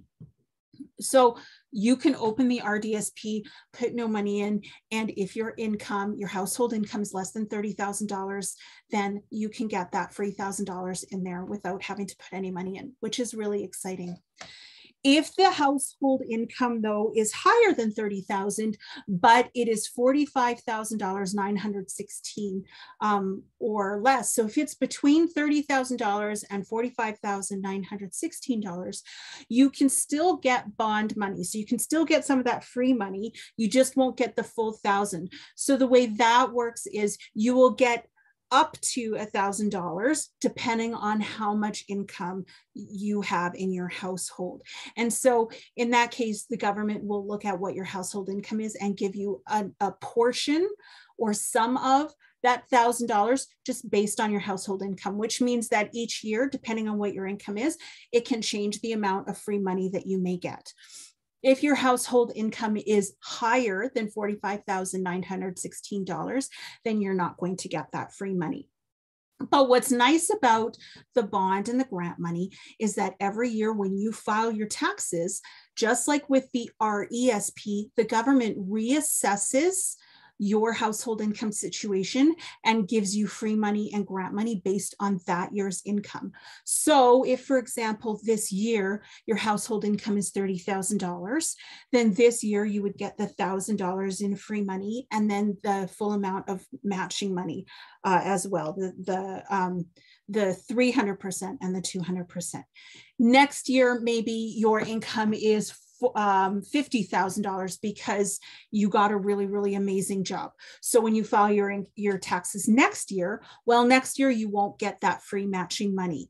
And, you know, it may change the amount, you won't get that free matching money, right? But maybe the year after that, your job, your hours have been cut back, and so you're back at 30,000. So that year you would get it. So each year when you file your taxes, they're going to reassess what your income is and base as I said, the grant and bond money on what you earned that year. So A, that's why it's really important to file your taxes. And B, that's why, as Doug mentioned before, when applying for the disability tax credit, it's the same when opening an RDSP. With an RDSP, when you open it, the disability or the grant and the bond are something that have to be applied for when you open the RDSP with your financial institution. They are separate forms that the financial institution has to actually fill out. And so it's really important to make sure when you open your RDSP that the financial institution or whoever you're opening the RDSP with are applying for the grant and bond. So even if you don't qualify for the free money for the bond, when you open your RDSP, still apply, because you never know in the future when you may qualify for that. You never know if your income may go down, and next year maybe you will qualify for it. So if you apply for all of it, then each year when you file your taxes, the government will determine what you qualify for and will put the appropriate amount in your account. All right, so I'm going to go back to the slides. There we go. And so that is the Canada Disability Savings Bond and the Canada Disability Savings Grant. So two huge reasons why it's really great to have an RDSP. It can help you save toward retirement, and that free money and matching money from the government can really add up. And the exciting part is that money, when the government puts it in there, that money can earn interest just like any money that you would put in there as well. So over time, the amount of money in an RDSP can really add up, and that's really exciting, especially for people who have disabilities and who may struggle to save money toward retirement. This can really help out. So when opening an RDSP, it's pretty straightforward. So the first step is really to get approved for the disability tax credit. As it said on the government website, you need to be disability tax credit eligible. And so usually you would just take in your approval letter from the government when you open your RDSP. So you would just take that with you to the financial institution or wherever you're opening the RDSP. And so the second step is to identify the beneficiary. And so what that means is that the person who the RDSP is for. And so it's whoever qualified for the disability tax credit, they would be the beneficiary. And then you also need to identify the holder. So now the holder is the person who opens the RDSP, not necessarily the person who the RDSP is for. Now, sometimes if you are a person with a disability and you have qualified for the disability tax credit, if you want to open your own RDSP, you can totally do that. You don't need somebody else to be the holder. However, if say you are a parent and you have a young child who has qualified for the disability tax credit and you want to open an RDSP for them, then you can open it and you would be the holder and your child would be the beneficiary. So that's great because there are those options there where you can save for your child's future in that way. And then the third step is you need to contact a financial institution where you want to open the RDSP. So it's really great because you have a lot of different options when it comes to where you open the RDSP. The most common places that people will open an RDSP is their bank and credit union. They are already doing business with those institutions, and so they know them. And so many people will usually open RDSPs with banks and credit unions. When you do that, you have the option of having the money within your RDSP just be there as a regular savings RDSP, just like a normal savings account, or you can invest that money as well in things like mutual funds or GICs. Those are also options available when you open RDSPs with financial institutions, and then you can make decisions on how you'd want that to work. There are other ways, other organizations and businesses that you can open RDSPs as well. Doug, I believe you have some experience with that. Do you want to chime in here and just share some of the other options that people have? Yeah, sure. Sorry, Anna, I just wasn't ready for the question. Yeah, so we for our clients have worked with an independent advisor who has done about 88 RDSPs for our clients. So what I find with them is that for some people who are unable, maybe due to capacity issues, unable to go to their bank and successfully explain to them the RDSP and what they require and that sort of thing, that it's maybe more helpful to have somebody sit down with them and work through the paperwork and just get it set up. So we have primarily worked with this advisor. I'm not here to promote one person, one advisor, or one institution over the other. I think there's a place for everything. I just know that in our experience, for those of our clients who have some real challenges about working with financial institutions, that it was just much easier to go with an independent advisor, and they don't charge fees or anything. So, it's the same cost as going to the bank, basically. And is this an investment advisor, Doug? Yeah. Who specializes in RDSPs. And that's the reason we first found out about him and his team, was because that's their goal, is to work with RDSPs primarily. That's awesome. Thank you. So that's definitely a great option as well. Just one thing that I always recommend whenever you're looking to do financial business with anyone, make sure you read the contract, make sure you ask questions, and make sure you understand if there are fees involved to opening an RDSP with whoever you're opening it with, that you understand exactly how much those fees are and what they can entail. Because sometimes, like Doug mentioned, some places can open RDSPs where there are no fees, but sometimes there can be fees involved. And so it's important for you to understand if there are fees, for you to know how they work and where your money is going. And then for the next step, when you open the RDSP, as I mentioned, it's really important, whoever you open that RDSP with, that you ask them to apply for all of the government grants and bonds. As I said, those are separate applications, separate portions of the application that they need to fill in. And so even if, for example, you would qualify for the bond, let's say your annual household income is $25,000 per year. If you open an RDSP and the bond, the free money, is not applied for, you won't get it, even though you qualify for it. So in order to get that free and matching money, you have to make sure that the grants and bond have been applied for. If you already have an RDSP, if you're here today because you just want to learn more about this or for some other reason, or to support somebody, if you already have an RDSP and you're not sure if the grants and bonds have been applied for, or if you find out they haven't been, then just contact the financial institution or advisor or whoever you've opened the RDSP with and ask them to apply for the grants and bonds at this time. You can always have them apply right now if you find out that they didn't apply when you opened. But it's just really important to check and make sure that they have been applied for, so that you can absolutely make sure that you're getting that free money and that matching money. And then in here, there's a whole list of resources that, again, these will be sent out to everybody as a follow-up. So I'm just going to stop sharing. I see there's a few questions. There's lots, Anna. Okay. A lot of them are what happens when it's coming out. Sorry, Karen, I can't hear you. Sorry, I don't know why I'm having a problem today. I apologize. That's let's go on one style of question and then we'll flip to the other.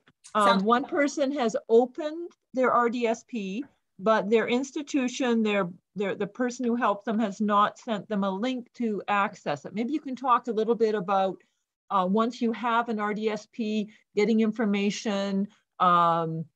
Are they mailing statements, or is there an online account? Maybe that type of thing from that perspective. That is a great question. So when it comes to accessing information about your RDSP, I know that usually with government registered accounts, so RDSPs, RESPs, TFSAs, things like that, if it's with your bank, for example. So if you bank with Royal Bank, when you log into your online banking, you should be able to see that registered account in the list of the different accounts you hold with your institution. So if you have opened an RDSP with your financial institution and you go into your online banking and you don't see it listed there, I would recommend contacting your bank to ask them to make sure that it's available for you to access so that you can check it.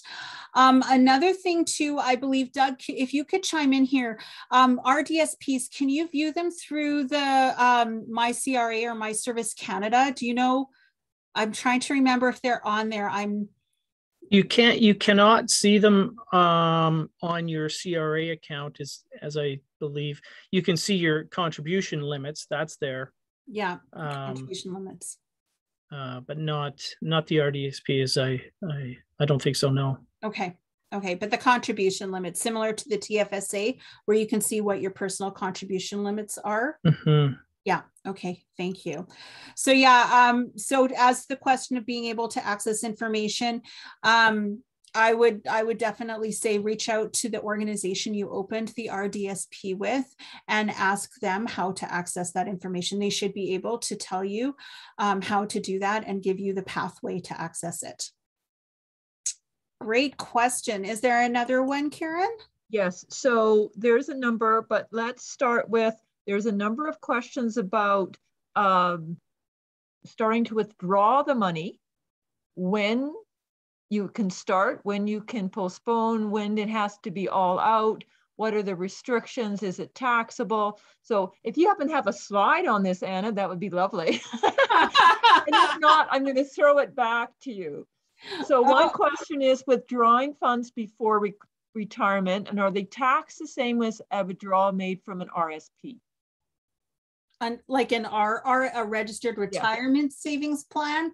Okay, so so I will say, when it comes to the specifics of any kind of fees or limitations on how to use funds from an RDSP, I recommend going to Canada Revenue Agency and asking them.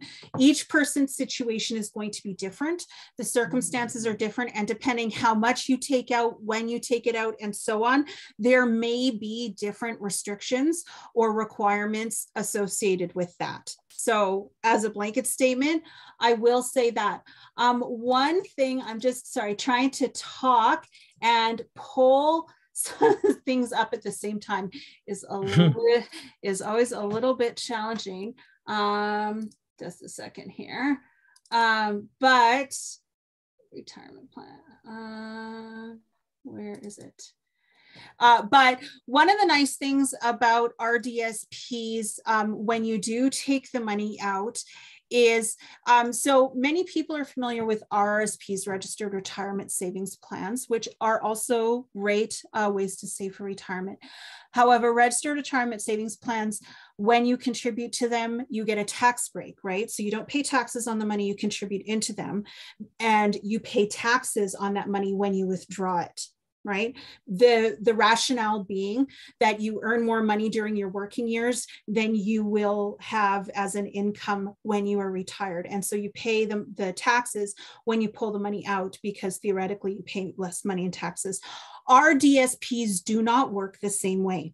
When you save money in an RDSP, you do not get an income tax break for the money that you put into the RDSP. Okay, so what that means is that when you take that RDSP money out, it isn't taxed in the same way money coming out of an RRSP will be.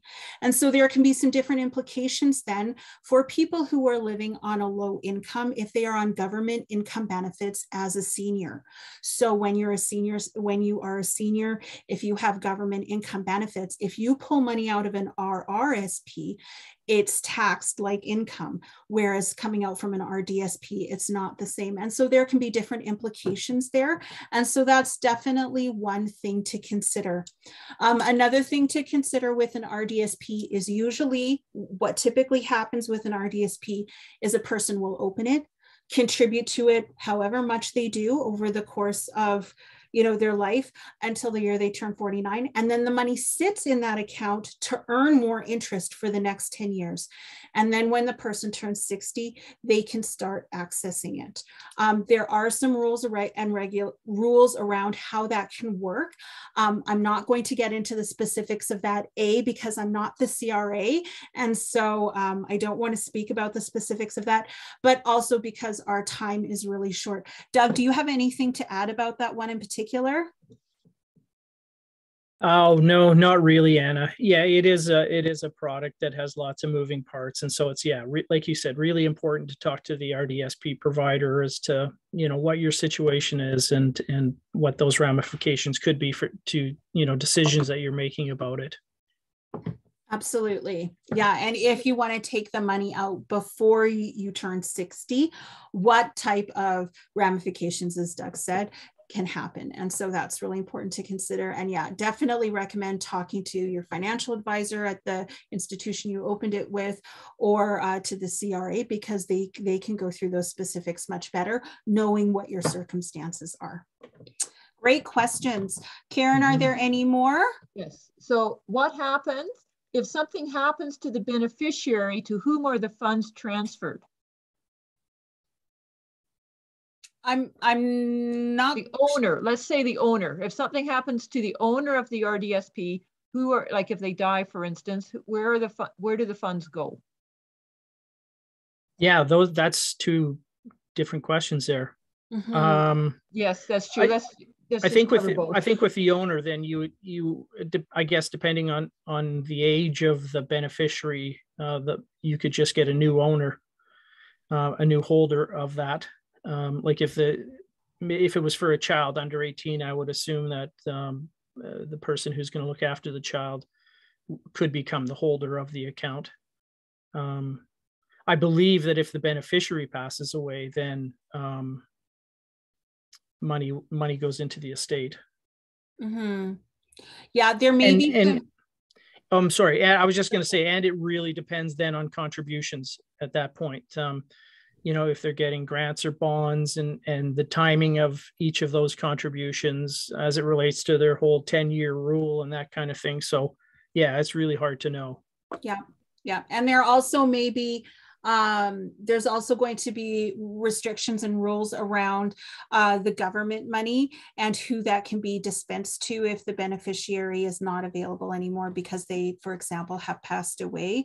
Then what is able to be transferred to the estate of that person will have rules around that as well, as Doug mentioned. Great question. Are there any others? There's just a comment that you can open an RDSP at the bank for free. Yeah, absolutely. And now I do have a person that's talked about, basically it's an inheritance. What happens if the person who has the RDSP gets an inheritance between the ages of 50 and 60? Does that impact anything? I think that question. It could. Government contributions to the RDSP stop at 49. Yeah. But if, and that's also one of the benefits of the RDSP, is it's a place where you can hold assets and still be eligible for AISH, let's say. Young adults, or, adults who have maybe elderly parents who pass away and they get some money from the estate. Yeah, that's a place to put that money, definitely, so that they still continue to qualify for AISH. Mm-hmm. Yeah, as far as the RDSP goes, holding assets, receiving an inheritance is not going to impact the RDSP.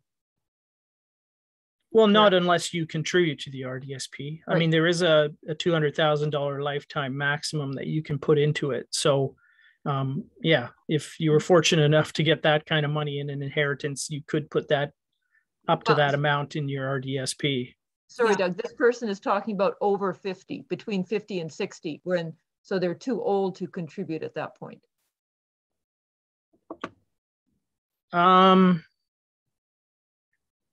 Yeah, okay. I'd have to look into that because, I don't do a lot of work with the RDSP, but it's my belief that they could still contribute. It's just that there won't be any matching contributions and there won't be any bonds going in there. Mm-hmm. But it's still an active account that you could put money in. Mm-hmm. The question is a little bit unclear, Karen. I'm not sure if the question is wondering if they get a large sum of money, if that means that some of the government matching money or bond money could be taken away because they came into a lot of money. If that's the question, my answer is that is not my understanding. My understanding is each year you qualify for whatever money you qualify for in any given year. So one year you may qualify for the bond for the free money. The next year, maybe you don't because your income is higher, but that doesn't mean that the year that you don't qualify for it, that they're going to go back and take away the money from the year you did qualify.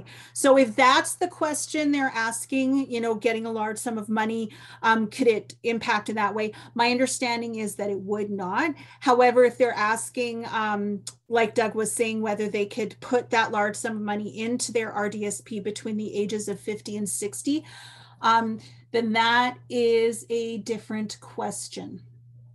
And Doug, are you looking that up right now? Is that what you're doing? Yeah. Affiliated question from the same person is concerned about receiving income from a RIF after 71. Would this have any impact? But I think you've already talked on that, Anna, with respect to the fact that this money is coming out, it's not taxable, so it won't impact income that you might be getting from a RIF. So I'll clarify and say the money that you contribute to your RDSP is not going to be taxed as income the way that it would if you were pulling money out of your RRSP. You will be taxed on interest that is earned within your RDSP when the money comes out. So that is something, so you're taxed on the increase. So that is something to consider, just not on it. So like if you put $20 a month into your RDSP, when you pull that money out, you're not going to pay taxes on the $20 a month that you put in. You will pay taxes on the interest, that $20 a month earned though. So that's the distinction there. And can you clarify the bonds and the grants again, if they're taxable upon removal? You know what, that's not something I can clarify right now. I can follow up on that, but that's also going to be posted in just a second. That's also going to be posted on the web page that I shared. So so that's in there as well. There's on the links that I posted actually in the chat already. So if you scroll right up to the very top of the chat, you'll see the links, but I'll also be sending them out through email. It gives a breakdown of exactly how the taxation works for the grants and bonds, because there are some specifics to that I'm not able to speak to right now. Okay. Yeah. One sorry. last question here. Sorry, Karen. I was just going to throw this in here. Yeah, I just looked it up, and as we said, you can contribute to the RDSP up until December 31st of the year you turned 59. So, as we said, the contributions will end at 49. Any government money ends at 49, but you still have the opportunity, if there's room, to contribute your own personal money up until 59. Perfect. Thanks, Doug. Anna, one more question. Someone says their financial advisor was discussing mutual funds with them. Can you comment on mutual funds versus, say, GIC's interest?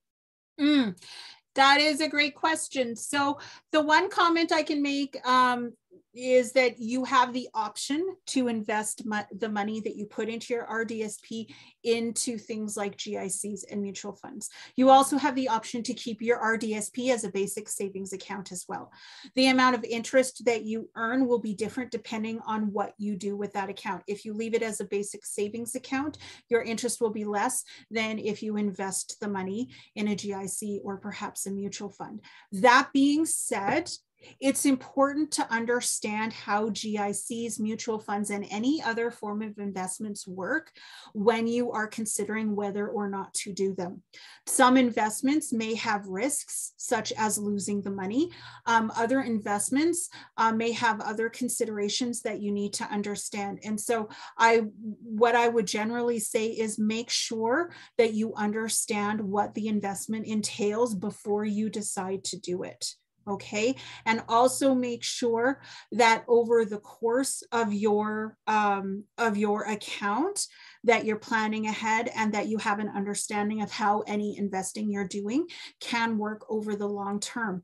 If you're a younger person and you're not going to retire for many years, you may make different investment choices, more long-term investment choices because of your age. Whereas if you're 48, you may want to make some different investment choices because you're going to need access to that money sooner. And so I would just say, make sure you feel confident about what the investment entails before you agree to it, because there can be some positive benefits for sure, but there can also be some downsides to them depending on what you choose. Okay, I don't have any more questions per se. I think we've touched in various ways on all the questions that had popped in, Anna. So if anyone has anything else, if they want to send them through right now, we can address them if we missed anything. If not, I'll throw it back to you. Oh, we're getting lots of thanks. All right. Wonderful. Well, thank you so much, everyone, for coming today, for joining us. As I said, I'll be sending out an email to everyone probably early next week with the presentations from Doug and from I, and then also some links to the websites that we've referenced today as well. And then once this recording is available to view, I'll send out a link for that as well. So I just want to say thank you again very much to Doug for being here today and sharing all of your wisdom. It was wonderful to have you. Thank you, Anna, and thank you, Karen, for facilitating this, and for everybody who, took their time to listen into this presentation. It's we're all very passionate about this, and we appreciate all your interest and support. So thank you. Absolutely. Thank you so much, Doug. And yes, thank you, Karen, as well, for your oversight of the chat and the Q&A. It was very invaluable. Thank you so much. All right, everyone, have a wonderful rest of your day. And don't hesitate to reach out with any questions. You'll have my email address once I send all the information to you next week. Thanks a lot, everyone. Bye-bye.